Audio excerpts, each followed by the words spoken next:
समझते हैं। आवेश के मूलभूत गुण, इन्हें और समझते हैं। यह आवेश के 3 मूलभूत गुण हैं। पहला, आवेश संरक्षण का सिद्धांत या आवेश का संरक्षण। इस नियम के अनुसार ना तो आवेश को उत्पन्न किया जा सकता है और ना ही आवेश को नष्ट किया जा सकता है। जैसे अगर हम समझें तो कैसे आवेश उत्पन्न कैसे होता है, वही हम जैसे यह समझो कि यह एक वस्तु है और यह एक दूसरी वस्तु है। अब मैंने इस वस्तु को इस पर रगड़ा यहाँ पर, तो क्या होंगे कि इससे कुछ इलेक्ट्रॉन निकलकर इस वस्तु पर चले जाएंगे। तो इस वस्तु पर इलेक्ट्रॉन की क्या हुई, कमी हुई तो यह इस पर जो आवेश आएगा वह कैसा होगा, धनावेश, यानी +Q वाला, क्योंकि इसमें कमी हुई है।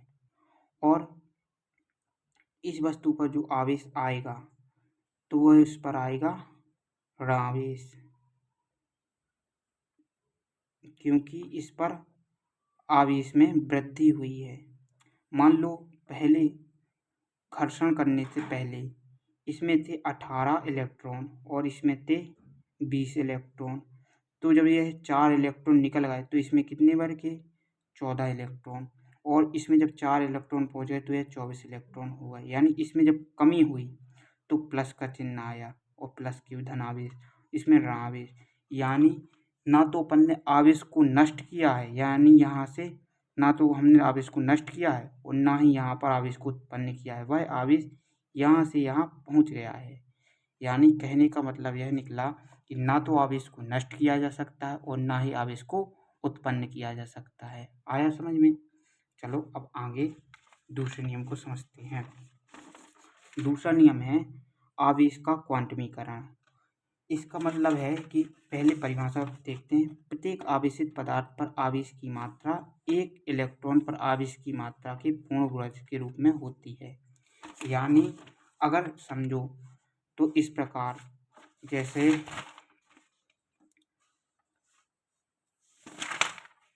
ऐसे समझते हैं,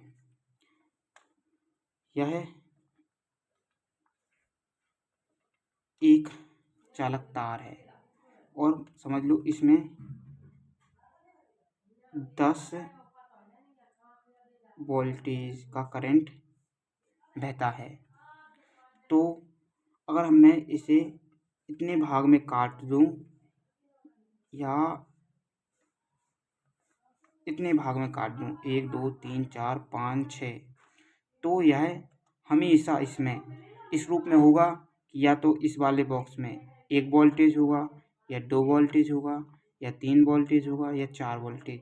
मतलब कहने का मतलब है कि यह 1 2 3 4 के रूप में होगा। कभी भी 1.5 वोल्टेज, 2.3 वोल्टेज, 5.8 वोल्टेज आदि के रूप में नहीं होगा, यानी इस दशमलव के रूप में नहीं होगा।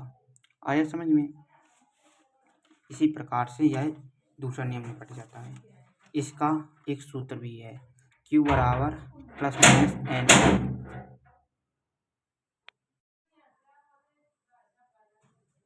जहाँ N बराबर 1 2 3 4, यानी यह N बराबर यही मेन है। यहाँ कभी भी 1.5, 1.7 यानी दशमलव में N का मान नहीं हो सकता। और E का मान होता है 1.6 × 10⁻⁻19 C यानी कूलॉम। कूलॉम को हम C से प्रदर्शित करते हैं। हाँ, यह बहुत जरूरी है, इसे याद करना है। अब आगे चलते हैं। तीसरा नियम है आवेशों की योज्यता। योज्यता का मतलब है जोड़ना। इसे हम समझते हैं, पहले परिभाषा से पढ़ते हैं फिर समझते हैं। विद्युत आवेश योज्य होता है, अर्थात किसी भी पदार्थ में कुल आवेश उसके विभिन्न भागों में उपस्थित आवेशों के बीजगणितीय योगफल के बराबर होता है। यानी अगर हम समझें तो इसके कहने का मतलब यह है कि अगर मान लो यह आवेश है, इसमें 10 वोल्टेज का आवेश है, तो 1 2 3 4 1 2 3 4 5 भागों में हमने इसे बांट लिया। तो और इसके 5 टुकड़े कर दिए,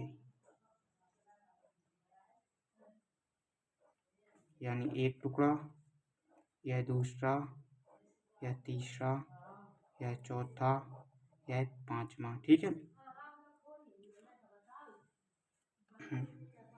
तो इसमें 2 वोल्टेज हुआ, इसमें 2 वोल्टेज, इसमें 2 वोल्टेज, इसमें 2 वोल्टेज, इसमें 2 वोल्टेज, यानी इन सभी को जोड़ने पर 10 ही वोल्टेज आएगा। यानी जितना इधर है उतना ही इसे टुकड़ों में करने पर आएगा, यह नहीं कि कम जाए या बढ़ जाए। तो यह अब इसका यूज, या इसे जोड़ लो तो उतना ही आएगा, या इसे जोड़ लो तो उतना ही आएगा। अब हमारा नेक्स्ट टॉपिक है आवेश का मात्रक। आवेश का एसआई पद्धति में मात्रक होता है कूलॉम, और सीजीएस पद्धति में मात्रक होता है स्टेट कूलॉम। एक अन्य मात्रक होता है जिसे एफ कूलॉम कहते हैं, इसे ही विद्युत चुंबकीय मात्रक भी कहते हैं, जिसे इंग्लिश में,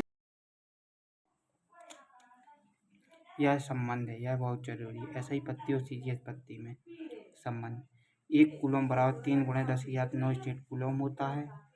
आवेश की एसआई मात्रक और अन्य मात्रक में संबंध, यानी 1 कूलॉम बराबर 1/10 इलेक्ट्रोमैग्नेटिक यूनिट EMU होता है विद्युत चुंबकीय मात्रक। और यह एक नोट है। आवेश का सबसे बड़ा मात्रक फैराड है, इसे F से प्रदर्शित करते हैं। 1 फैराड बराबर 96,500 कूलॉम। यह मान बहुत जरूरी है, इसे बहुत अच्छे से याद करना है। 1 फैराड बराबर 96,500